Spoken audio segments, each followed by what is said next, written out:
Okay, next one. What is a bond? A bond is essentially you giving a loan to somebody for the promise of your capital back plus an interest rate.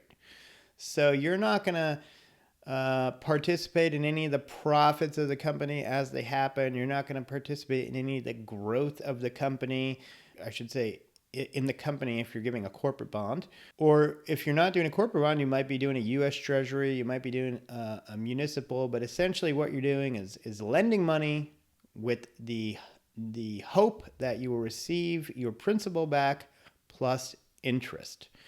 Now, one thing I want to mention about bonds is that when you buy a bond, let's say you buy a 20-year U.S. Treasury, you can either see that bond through to maturity, meaning you literally hold it for 20 years, and say it was a 5% 20-year bond, you would get 5% interest each year as you hold it, and then at the end of 20 years, you'd get your principal back.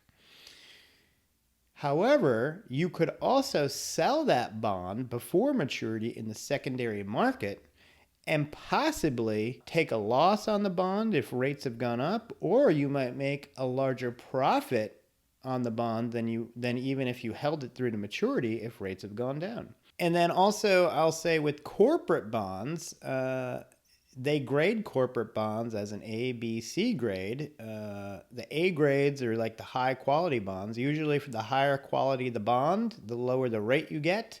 The lower quality the bond, the higher rate. Really low quality bonds are commonly called junk bonds, though nowadays they call them high yield bonds.